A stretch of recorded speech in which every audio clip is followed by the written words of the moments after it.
Ketua umumnya mundur, Partai Golkar hari ini akan menggelar rapat pleno untuk mencari pelaksana tugas Ketua Umum pengganti Erlangga. Rapat pleno menurut rencana digelar jam 7 malam nanti. Pleno digelar pasca Ketua Umum Golkar Erlangga Hartarto menyatakan mundur pada 10 Agustus kemarin. Ada 3 agenda dalam rapat pleno malam nanti, yakni pembacaan surat pengunduran diri Erlangga, menentukan PLT Ketua Umum, serta menentukan jadwal rapat pimpinan nasional atau Rapimnas dan Musyawarah Nasional Luar Biasa atau Munaslup.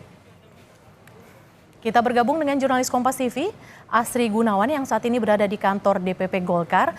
Asri, selamat siang. Bagaimana mekanisme penentuan PLT jika mengacu pada ADART partai dan siapa saja calon kuat pengganti Erlangga? Asri.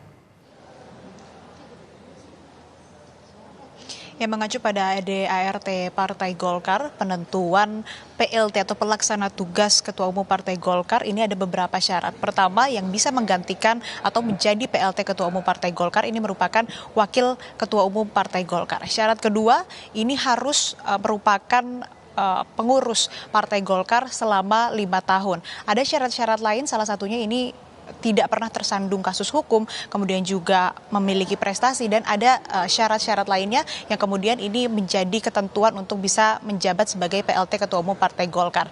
Kalau bicara siapa saja calon kuat yang bisa menggantikan Erlangga, kalau kita bicaranya posisi kursi PLT Ketua Umum Partai Golkar, ada beberapa nama yang memang sempat disebutkan oleh Ketua Dewan Pakar Partai Golkar Agung Laksono. Tapi kalau kita melihat kembali kepada tadi, berdasarkan ketentuan dari ADART, ada 12 ketua umum Partai Golkar yang berpeluang menempati posisi atau menempati kursi PLT Ketua Umum Partai Golkar.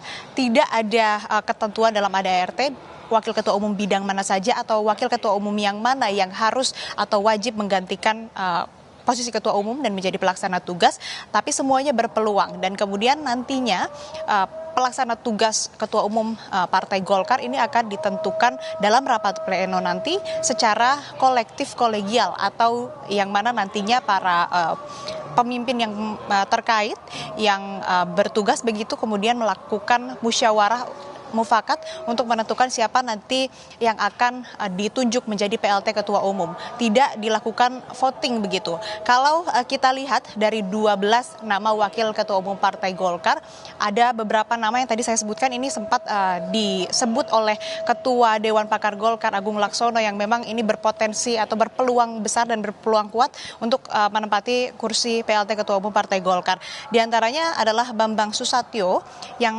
merupakan wakil Ketua Umum Madya dan saat ini juga menjabat sebagai Ketua MPR RI. Kemudian ada nama Kahar Muzakir yang mana juga ini sebagai wakil Ketua Umum Partai Golkar di bidang kepartaian. Lalu selain Bambang Susatyo, Kahar Muzakir, ada juga nama Agus Gumiwang yang mana kita ketahui menjabat juga sebagai Menteri Perindustrian Republik Indonesia, yang artinya juga ini kalau pengamat menyebutkan ini ada kelebihan dari Agus Gumiwang karena dianggap dekat dengan istana begitu, sehingga bisa berkomunikasi atau berkoordinasi dalam transisi pemerintahan yang baru nantinya ketika ia menjabat. Nah, nama-nama tersebut yang disebutkan oleh Dewan Pakar Golkar yang memang berpotensi atau berpeluang kuat menjadi PLT Ketua Umum, ini tidak menutup kemungkinan justru nantinya di rapat pleno justru yang ditunjuk adalah di luar nama-nama yang dianggap memiliki peluang kuat untuk menjadi pengganti Erlangga dalam posisi sebagai pelaksana tugas begitu. Nah, nantinya akan dilakukan secara tertutup begitu, dilakukan oleh seluruh wakil Ketua Umum Partai Golkar secara kolektif kolegial atau musyawarah mufakat, lalu nantinya ditentukan. Nah, dari atau di agenda rapat pleno hari ini tidak hanya akan membahas soal siapa PLT Ketua Umum Partai Golkar, Mercy dan saudara, tapi juga ada 2 agenda lainnya.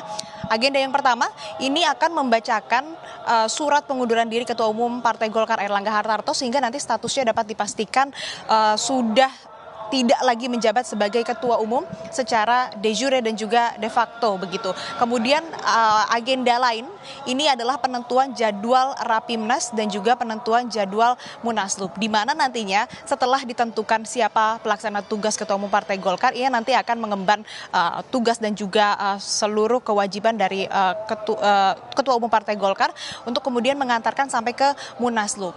Nah, nanti barulah di Munaslup ini ditentukan siapa ketua umum definitif Partai Golkar yang akan menjabat ke 5 tahun atau di periode selanjutnya.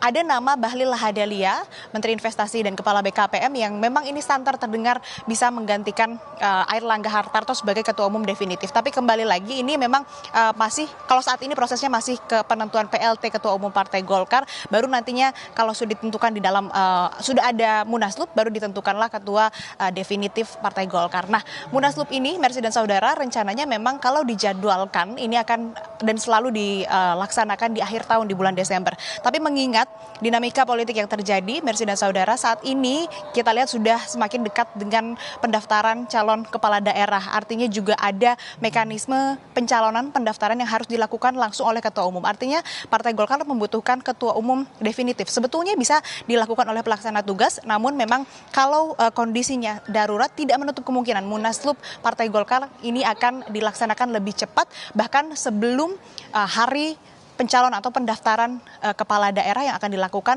pada 27 Agustus mendatang. Kita nantikan, Mercy dan Saudara, bagaimana jalannya rapat pleno Partai Golkar yang akan digelar pukul 7 malam nanti. Mercy. Cari pengganti Erlangga, Golkar akan gelar rapat pleno nanti malam. Terima kasih jurnalis Kompas TV Asri Gunawan yang melaporkan langsung dari kantor DPP Partai Golkar di kawasan Selipi, Jakarta Barat.